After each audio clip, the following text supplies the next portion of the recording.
Welcome back to the 8-Man Breakdowns podcast. This is where we discuss all phases of the game of football, including philosophy, play concepts, questions, and more. Joining me today is Coach Hayden DeLano. He's a head coach at Deshler High School in Deshler, Nebraska. Coach DeLano has been coaching for 10 years, including 9 seasons as a head coach, with experience coaching both 8 and 11-man football. During his time as the head coach at Cross County, he helped lead the program to its first playoff win in 16 years back in 2019, followed by back-to-back state semifinal appearances in 2019 and 2020, and a Class D1 state runner-up finish in 2021. Actually, that 2020 Cross County team also had 2,000-yard rushers in the same season, which is a possible first in NSAA history. In his first season last year at Deshler, Coach DeLano led the Dragons to a 7-3 record and led them to their first playoff win in school history. Well, Coach, thanks for joining me today. Yeah, you bet. Thanks for having me on. All right, well, first, let's just start with telling us a little about yourself and high school playing days, coaching career, and kind of how you got into coaching. Yeah, I was born and raised in Northeast Oklahoma, in Miami, Oklahoma. A town that, I thought maybe was a small town, so I moved to Nebraska and started coaching small town ball. It was about 13,000, and the school size would have been maybe like a Class B probably here, I'm guessing a mid to higher Class B. Grew up playing all the sports, doing all those things, football-wise.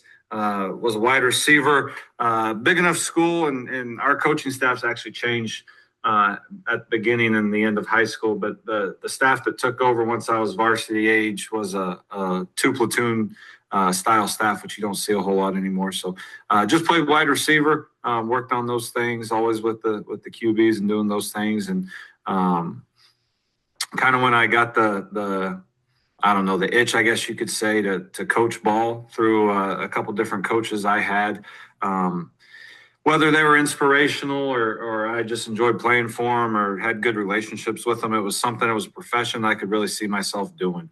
And I remember one in particular, and it's not just football. There was, several football coaches, basketball, all those things. But I remember in particular in junior high, Coach Chris Reisenhoover came to Miami, and different down in Oklahoma in the South, there's coaching changes and they kind of happen at the semester break or right away. You get the job and you're kind of there. So I remember him moving in to like the field house over Christmas break and being there all the time and kind of transitioning that way while his wife and kids finished up where they were at.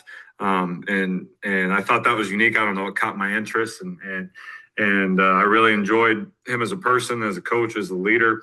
And that was kind of a larger than life deal. It kind of, really stood out to me on something that I might like to do. Admittedly, I was pretty average as an athlete. I always knew more about the sports than I guess I was capable. I wasn't a college athlete or anything of that nature. So always enjoyed the X's and O's, the scheming, things like that, and decided to go to college for it. And I guess the rest has been history. It's funny now that, obviously I get to meet you and see you speak about how heavy run scheme you guys are in 8-man, and you played at essentially a Class B school, played wide receiver, and you guys don't even pass anymore, like that is really interesting though. Semester transition for coaches in Oklahoma. I've never heard of that.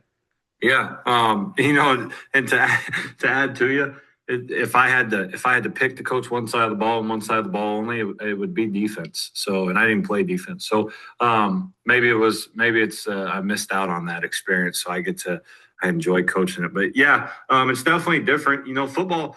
You see arguments with high school football, on Twitter or whatever all the time about where it's more serious and where there's more talent and stuff. I don't know. Yeah, obviously the bigger states, your Texas and Georgias and Californias are going to have, by population, by default, they're going to have more talent and stuff.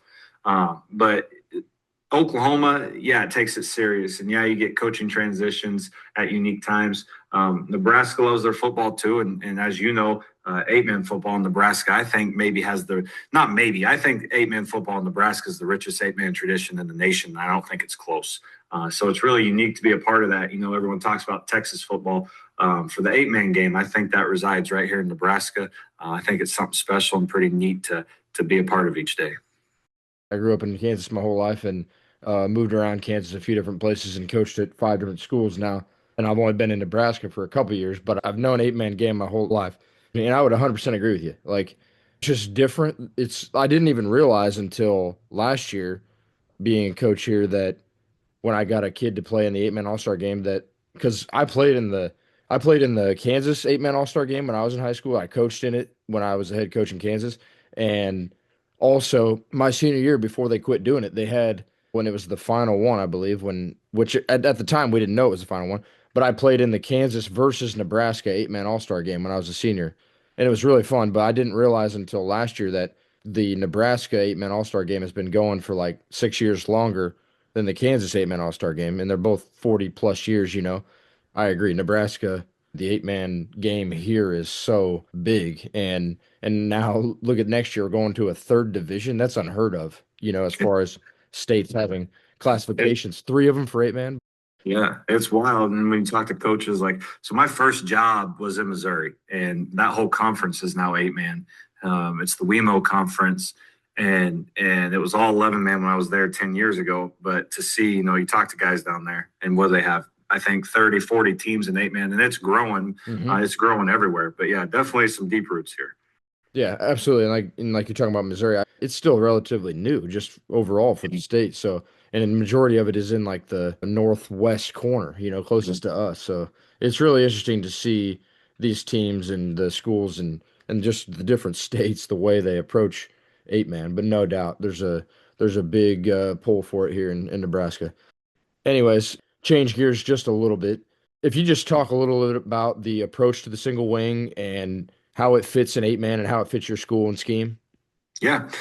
So just a quick, I won't get too deep into the initial startup, but this started when I was at Cross County up in Stromsburg. And I talked a little bit at the clinic when we met. My good friend Matt Carroll is head coach out of Blue Hill now. He begged for weeks and weeks and weeks one year to implement the single wing. And, we call it a hybrid. It's a single wing, but it's not maybe true single wing. It's more of a wildcat offense with some single wing principles. And he was begging for it, and I didn't really know why. I told him no. We shared a PE office, and, he'd have it drawn up on the board every single morning. I'd have to erase it and tell him why I didn't like it. But when I finally gave in and wanted to see it and see him implement it, which it was a great thing for us, and really listening to the why, it all came down to the fact that we didn't have a quarterback that was a true quarterback at our school. And on top of that, we had fumbled in a handoff somewhere, and it infuriated all of us, I think. And so that's kind of what got the wheels spinning. Like, how can we eliminate as many possible turnovers or chances at turnovers? I mean, everyone talks about, and not that there's anything wrong with the forward pass, but, the old saying that three things can happen and two are bad with an incompletion or interception. Snap it to a quarterback and hand it off, that's just another potential area that can go wrong that can lead to a turnover. On top of that, Carroll was our OC at the time and O-line coach, and he was adamant that in eight-man football, if you really look at the numbers and look at the spacing, everybody talks about, I don't care what clinic you go to, what coaches you listen to when they're talking about their offense, you have to leave someone unblocked on the field, and they're always talking about the two corners. That's just nature of the beast in eight-man football. Those are generally not your studs on defense in terms of tackling. But he said, well, what if we snap to who we're going to run to and we block the play side corner and we just don't block the backside? What if we go 7 blockers and then put our best athlete in space with just one guy? And to me, it seems simple. It seems elementary, but we gave it a go, and it kind of blossomed from that, and we had a lot of success there. And it's something that I always told myself, if I got in a situation where I was coaching with them, which is, now come to fruition, that just for the benefit of teaching, it's so simple. So I wanted something I could really teach, and something that is easy to adjust on the fly, and anybody can run anywhere. It's pretty rare in my experiences, and I can't speak for everyone. And I'll put this note out there. I say all this stuff. If you watch the D2 eight-man state championship game this year, those guys threw the ball all over the place, and they were good at it, right? So, yeah. there's definitely, you know, a thousand ways to skin a cat, but we just ultimately feel like no matter where you're coaching in the 8-man rural communities, you're always going to be able to build a running back. An elite running back is easier to build than an elite quarterback. And maybe that comes from my coaching deficiencies, not being able to coach an elite quarterback. But it's always been simple for us. We feel like it eliminates turnover chances, and we feel like it gives us the best chance to win, whether that's against a team we feel that we match up good against, or if it's a team that we feel like has the upper hand. We feel like it gives us our best odds. It obviously doesn't work out that way every single night. The vast majority, though, if you look over the overall record from the two 8-man schools I've been at running this offense, we've got a lot of wins. So I think it's been really good for us, and it's something that I enjoy coaching, and the kids, I think, enjoy. After it's done being new, I think they enjoy it too. We've gone against some single wings, you know, when I was an assistant more so than when I was a head coach, but it's so hard to stop, you know, when you're doing, whether it's the traditional single wing, you know, with some spinner or misdirection type stuff, or even if it's like you're talking about an elite running back carrying the ball 7-on-7, essentially, like you said, with leaving the corner unblocked. But do you guys do any like, you know, misdirection spinner back type stuff or? No, right now we don't do any of that, and it's funny because if you go back even a year before we started this Wildcat offense, we exclusively ran the 8-man version of the double wing out of gun, and we ran the spin series. So we had creeper motion coming, and he would be the sweep guy, and then the other wing would come between the sweep guy and the quarterback and be the counter guy, and then you could fake both, and the quarterback spinning could be the trap guy. So every play was sweep, counter, trap. And the old line pulling initially doesn't tell you which one. We pulled ahead of sweep, or is he kicking out for trap or counter? So it was really unique. It was good. I think it confused a lot of teams, but the teams that can bully you, and that's kind of why we were doing it. We felt like we were trying to hide some deficiencies with some trickery, maybe some deception. And, you know, we won some games, but when it came down to it, we kind of got our teeth kicked in when teams were really able to pin their ears and come at us. So we've went away from that. We really didn't do any of that. We just felt like it took too much time to get going, you know. And we really sold out on being a true spin series team. We had T-shirts for every time you scored a spin series touchdown, you got a T-shirt as an award. Mm-hmm. Like we were building our culture on the spin series. But man, like the off season, the amount of snaps and spins the quarterbacks and running backs had to take, mm-hmm. We feel like it's not something that we could do to its full potential if it was just a piece of who we are. So we chose to go away from it ultimately. It would be good as a mix-up. I just think for what we do and how I practice and our limitations on number of staff members and stuff, it just is too expensive for us to incorporate parts of it, you know? Yeah. And then obviously it fits with what you were already saying about this is easy to adjust on the fly. It fits all your athletes, and you can build an elite running back and less thinking, like you said. But I liked all that where you're talking about the transition as far as making it fit for the athletes at your level in the rural area now here in Nebraska 8-man. So would you mind just talking about like what it's been like, you know, coming from essentially a Class B school in high school where you played one side of the ball and, you know, and then obviously you've coached at different levels as well and in different states too, and not even being from Nebraska. But would you just talk about what that's been like, you know, transitioning as a coach player from 11 into 8 and then now with what you're doing? Yeah. You know, I think the biggest thing when you talk about the transition from a player, like we played a style and we weren't any good in high school. Don't make any mistakes there. We weren't very good. But we played some teams that were at the time. Wagner, Oklahoma. They were on a win streak that's now the longest in Oklahoma high school football, I believe. I'm sure Bixby's probably. I don't know if you've heard of Bixby down by Tulsa. Yep. They've either beat it or they will eventually, I'm sure. Mm-hmm. So Wagner was the school at the time, though. Yes, they were the dudes, and they had some guys. One that stands out my age, Kevin Peterson. He went to Oklahoma State and then played in the league for a while.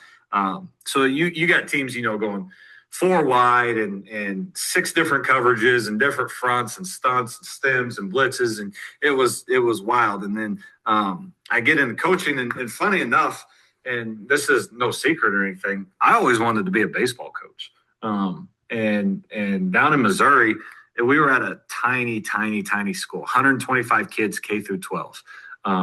And we co-opted our sports with the neighbor town.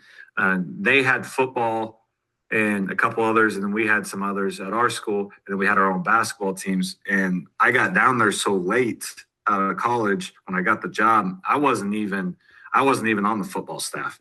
So I was hired as K-12 PE, junior high health, high school boys assistant basketball coach, athletic director, head high school baseball coach. And then our first PD day, and mind you, I'm 22, 23, I'm trying to be an AD in a state that the state doesn't make all your schedules. So I get there, nothing was made for the fall. So for $1,000 stipend, might I add. Wow. And so I was, treading water. I was struggling, and we were at a joint PD day, and the coach there asked me what I would do coverage wise. The head coach and AD from the other school asked what I would do coverage wise, and to be honest, I just spewed some stuff that I probably got off a video game. I don't even know. Yeah. And he was like, "Man, that's good. That's good. You want to be my DC?" And this was on a Wednesday. School started on Thursday, and they had their first game on Friday. I said, "Well, it's probably a little late." He said, "You just come be around the team tomorrow. We'll introduce you, and then on Sunday staff meeting, you'll take over and be the DC." I said, "Okay." So just kind of got thrown into that, and we did really well. We went 8-3, won the first playoff game in a lot of years. Beat Adrian, Missouri. If there's anybody from Missouri that knows, they're a talented school. That was a big deal for our school. It was a lot of fun, but that kind of propelled me into thinking that I was the guy and that I knew stuff, and it wasn't. In retrospect, we had 8 seniors, and I think 6 of them were first team all district. One was a unanimous all stater that played at D2 at Southern Baptist in Missouri, broke every tackle record you could, transferred to Tulsa, and got some NFL workouts. So it turns out maybe they were just really, really good at what they were doing, and I got to be along for the ride. But that was interesting. It was 11-man, but I learned a lot about coaching, obviously. And I tried a lot of things and took a lot of risk. And that's when I got my first head coaching job. So I've only been an assistant. That was at Cross County the next year. So I've only been an assistant for 1 year, which is unique. And I know anybody older than me will huff and puff at that and say about putting in time. And I get that. In retrospect, God, I wish I spent 10 years being an assistant at least. But I've been very fortunate in how things worked out. Some of the school districts I got hired at and the players I got to coach have made me look smarter than what I am. But, I grew up in that arena and then took the job at Cross County, and it was 11-man for 1 year. And then we went 8-man, and it's a rural town and 8-man school. They're back to 8-man now. And, I don't know, coaching them as a first-time head coach, they made my life really easy. And you get it. You coach some rural kids. There's just not that city kids and whatnot can't play football. Of course they can, but there's just something about the small-town Nebraska kid when you coach maybe my particular style and my philosophy, it fits really well. And, I spent some time up at Wayne High 3 years, and good people, good kids, some good athletes, probably not the best fit. And that was just an opportunity that I took, a chance at a different job in a different environment and different levels. And it wasn't necessarily who I was and maybe my personality and my schemes, those things, a little bit of a square peg and round hole. And that's no knock on them at all whatsoever. It's a lesson that I think all coaches at some point learn, whether it's the easy way or the hard way. You have to be a real fit for things to be authentic and work out. So I've seen a lot of sides. That was a long-winded answer, but I've seen a lot of sides of the game of high school football as a player and a coach. And where I'm at now, a lot of people asked me when I took this job, they're Deshler. I didn't even know where Deshler was. I had to look it up. But these are my type of kids that I really enjoy coaching and respond well to me as a coach and my styles and philosophies. And it's been fun. And no, that's a great long-winded answer. No worries there. So remind me real quick, when did you graduate from high school? What year? 2011 was high school. 11. Okay. So see, I would have been 12. Me and my twin brother were held back. We would have been like the youngest in that 11 class. But anyways, switching over to Deshler. What brought you to Deshler anyway? I was looking for jobs. I'll be honest. I had a long talk with my wife. We knew that it was time to try something new, and it pretty much boiled down to I was looking at some jobs and opportunities in Oklahoma, and either that or I was going to stay in Nebraska, and I wanted to get back in eight man. I wanted to get back in a rural community for a lot of reasons. One great thing too in the coaching world, as you've seen, the eight man coaching community to me is in Nebraska is unlike any coaching community at any level in any state. I just feel like it's just a lot of good dudes that don't have a lot of secrets. There's not a lot of ego with it. There's teams that we've had some heated battles with in years past, and some coaches maybe we've been in some heated games or whatever, and I feel like I could pick up the phone and say, "Hey, how did you run your 3-2? What were you doing that made it work?" And they would just tell you. And I think that's great. I love that about coaching. I love that about the Nebraska Eight Man Association. I feel like it does a good job connecting everybody. So yeah, I started looking for eight man jobs. There wasn't a whole lot in Nebraska, and I came across the one down here in Deshler. It worked out too. My wife has got an accounting background, and they had a business office like the bookkeeper, district bookkeeper job. It's some office administrative assistant stuff, and our boys are getting older. Our oldest is in kindergarten, and the other one's in preschool. So I don't know. It kind of all just felt right. It just went well. We both interviewed. We both enjoyed the people right away. Felt like home. Felt like a good spot to raise our boys and get them started in school, and everything just really fell into place for us. Yeah, the Nebraska eight man coaching community, it's a great thing. And the Nebraska Clinic it's awesome. Plenty of guys willing to speak and share. And obviously you spoke at the Powered Up Clinic there too. But yeah, here anyway, I'm gonna transition a little bit. Talking about always learning, always adapting. You kind of already hit on that again, but I want to go right into this question that I already asked you about. And but what area of the game would you say you're most passionate about with all of your background and kind of doing everything? What would you say you're most passionate about? I think it really comes down to football. I think is one of the last places. Maybe this is a stupid answer, so bear with me. But I think football is one of the last places in our society where young men can come out and play a violent, aggressive, by nature game that means a lot to them, to the community. It just I don't know. I feel like that in our society is dying, and it's kind of a sacred thing. So getting to be a part of that and leading young men in that and challenging them and seeing them, get through some mental and physical and emotional pain and come out on the other side and be better for it. I really enjoy that. I'm not an expert at anything in football. I'm not saying that I'm the world's best leader of young men. I'm not the world's best OC or DC or nothing like that. But just, I don't know, getting to see them compete in something that's so tough when everything else in the world, not everything, but a lot of things in the world, a lot of people in the world don't want things to be tough. I think it's a very sacred thing to be a part of. So I just feel blessed to be a part of that. I'm passionate about that. If you wanted to get into the game of football, I thoroughly enjoy the defensive side, and offense and eight man obviously gets a lot of the notoriety. But when you have a really good defense, it can really make your season. it can really change things. So I think the defensive side is tough. As everybody knows in the eight man game, you make one mistake, it could be 6 points, and that's something that's way different than 11 man. So just the ins and outs, the techniques, the assignments, the alignments, everything that goes into coaching defense, and what it takes in a young man to be good at defense. I really enjoy that about the game of football.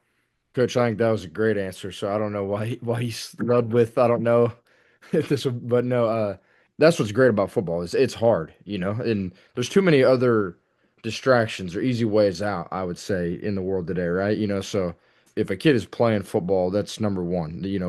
Going through a tough challenge at a young age, learning how to overcome it and get through it with all these guys on your side. So 100%, I 100% agree. That's a great answer. My next one is one that I just basically ask everybody, but what separates your program Anything that makes your program at Deshler, a little bit different than all the other 8-man programs out there? Yeah. There's nothing dramatic. Obviously, our offensive philosophy is a little bit different. You're going to see us run the football in some situations where no one else would. In my 9 years of head coaching, and I think maybe my most proud single wing wildcat moment was a third and 49 or something at House Dodge. Score a touchdown? Yeah, we ran cat right 36 power and took it 79 yards to the house. Nice. But that's just something that's funny. But digging deeper, this will probably get me crucified in the coaching world because what I see on Twitter and social media, this isn't popular, but that's okay because I adopted this across county and being authentic I think is real. So I'll share it. We are the opposite of what you see, and I'm not saying any other way is wrong. I'm not saying that at all. But we are the opposite of what you see when it comes to the trends and working out and coaching and program building. We're hard. We coach hard. Our young men here know, and getting to coach junior high this year was special because our junior high boys are locked into who I am and know that how they're going to get coached. It's never personal, but it's hard. It's tough to come play football for me, and it's not always fun. I had a really unique conversation with several past graduates from Cross County at a wedding a few months back. And we just talked. We had a good conversation about what do you want to say now that you're not playing football under me? Oh, we've been waiting for this. We've been waiting for this. Remember when you flipped out on this or you got in my face about this? And there wasn't a single one of them that was mad about it. And I'm a strong believer in that. I think strong men raise up strong young men, and we try to emphasize that in everything we do. So if it's running like gassers or lifting heavy or whatever, we don't foo anything. We don't get on trends with anything. We lift heavy weights. We lift them often. We lift them a lot. We run. We condition even. I know that's a 4-letter word. We do a lot of things that a lot of people have left in the past. And I think there are things when you're talking about coaching and when you're talking about leading young people, there are adaptations in the evolution of how you treat people. Sure. How you talk to people, maybe some of the words you use, definitely for the better has changed. But when it comes to sunshine and rainbows, there's just not a lot of it around here. But I tell them that, there's no surprises. There's not a young man in Deshler that plays football 7th through 12th grade that tells you they're caught off guard when it's Tuesday and we're running power and we're in the oval like that drill I described to you at the clinic. Mm-hmm. And it's old school. And we're going to hit you. We're coming at you. We might put 10 defenders in the oval. It doesn't matter. We're gonna play football the way that I think God intended the game to be played, and we're gonna lead young men in that fashion. And it's not popular, but I believe in it. And selfishly, I'd say we've seen a lot of success doing just that. And again, I gauge coaching success on a lot of things. Winning is obviously very important. It's special, and everybody loves to do it. But the phone calls that I can still have, or the text messages from past players, gives you some validation that you're doing something right. And I know it's not popular in today's world, but I'm a firm believer in it. And I think authenticity is the most important coaching tool you can have. And kids know when you're lying, and they know if you're faking who you are, and putting on a show and all that. So maybe that's a little different than what you see in 2026. Not everywhere, but some places. And I think it's something that has served us incredibly well, both on the field, but also as young men.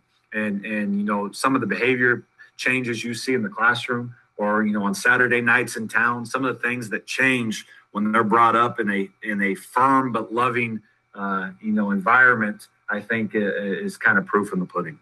You started off with, it might not be something that separates you, but I think absolutely that's something that separates you. I just try to use tech because I know our kids use it, but no, 100%, I agree. And I grew up in what you're talking about, the I formation, and it fit our guys. As long as it fits you, like you already said, there's nothing wrong with any of that. Winning is winning. If you can find a way to win, however you do it, do it to the best of your abilities. And no, I love that though, Coach. You're talking about you lift heavy weights and all the stuff you guys do. Do you help with the weights program and stuff too? Yeah, so I run it in the summer, and then I program everything, and then we have several people, several coaches that kind of take turn that have different classes and stuff throughout the day that lead it. Let me skip to the last couple questions here, Coach. It's just reflect on last year. So talk about this. I know you said you guys went to the playoffs, win your first playoff win in school history. Talk about what that was like, not only for the players but community. Talk about that a little bit, please. Yeah, that was one of the first things that I came across after getting the job and doing the interview and all that. You obviously do your research, and that stood out to me that they had never won a playoff game. That's in the NSAA era. There are some teams, if you go back far enough, that went undefeated or whatever. But the football used to just end. You played your 9 games or whatever, and then went home and went to basketball. So, but yeah, in the NSAA they were 0-7 in playoff history, and that's something that when I came down here in April for the first parent meeting and player meeting, I told them, I said, there's two things. It was a slide of my presentation. I said the 7 is not good and the 0 for 7 is not good. I said we need to be better. We need to expect to be better. We need to carry ourselves like we will be better. And I'm going to coach you as if the expectation is that we're going to be not only a playoff team but a playoff winning team. And so to see it come to fruition, you put a lot of marbles in your basket, a lot of eggs in one basket, and hope that a bunch of teenagers buy into you. And they did, and it was a lot of fun. We had a matchup with Elm Creek, and our community was fired up. We had a little pep rally here on I think it was a Wednesday night or something, or we played on Thursday, so it must have been like a Tuesday night. And it was out at the ball field, and I was a little bit nervous. We're in a town of 700 or so, and just who's going to be there. But man, the town showed up.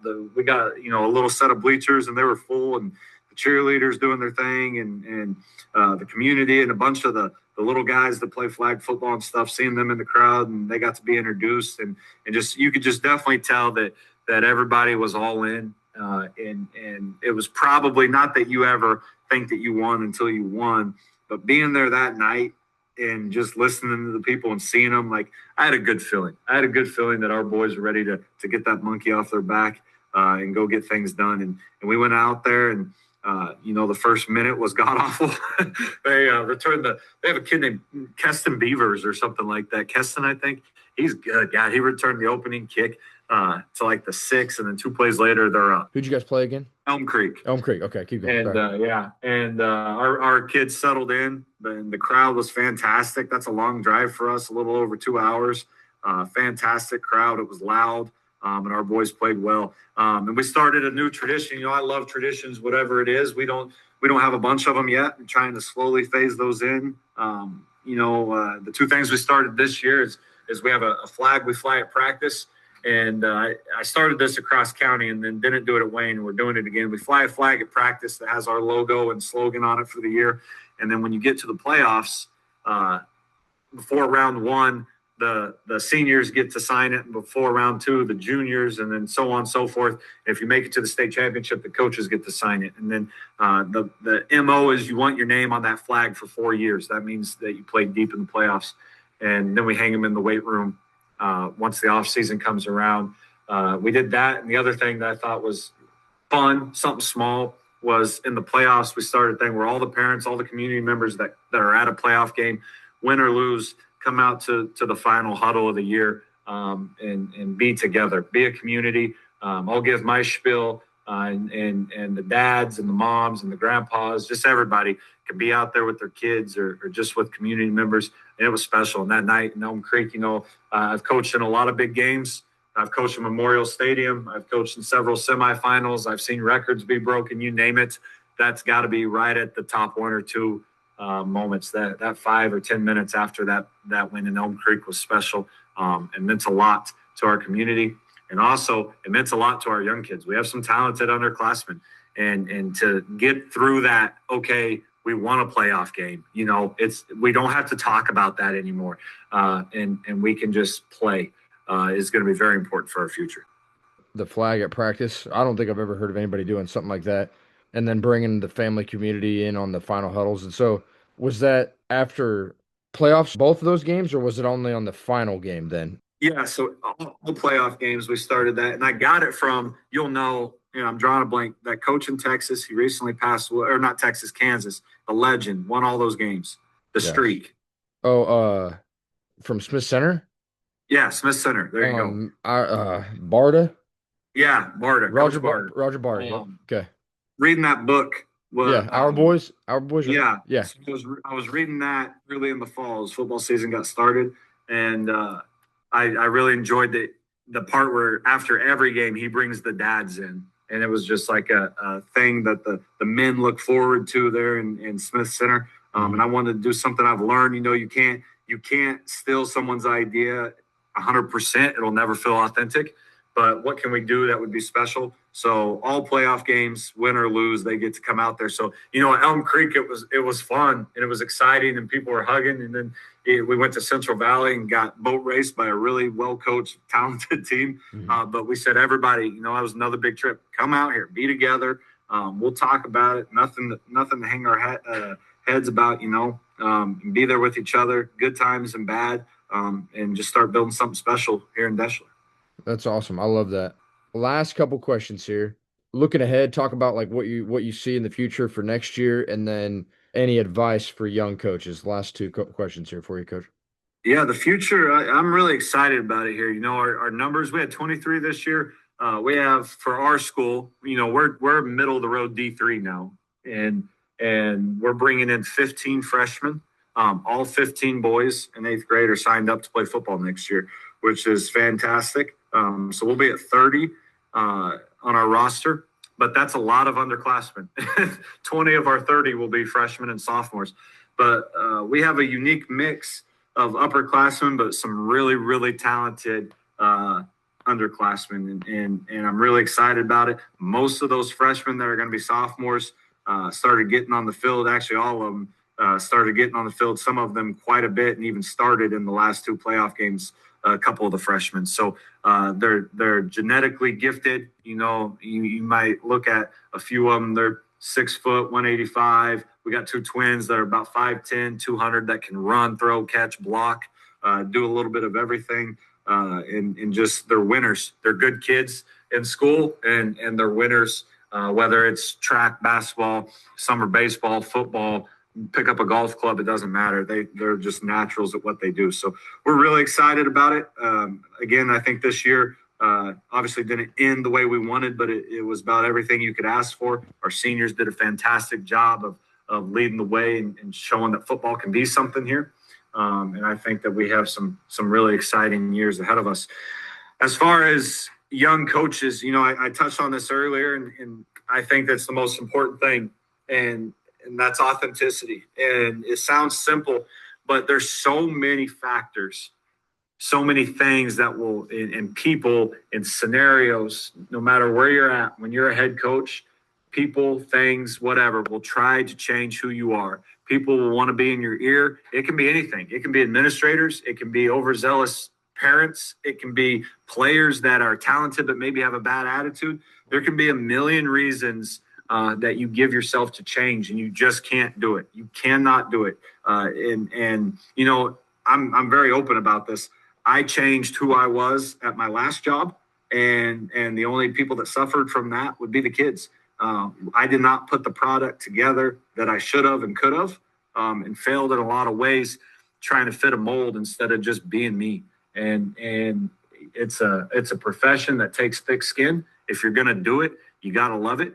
And you got to be true to yourself. At the end of the night, when you look in the mirror, did you coach and lead young men the way that you knows best? And if your answer isn't undoubtedly yes, that's a detriment to the young people that you're in charge of. So, be true to yourself, do what's best for the kids, and everything tends to work out. Again, I agree.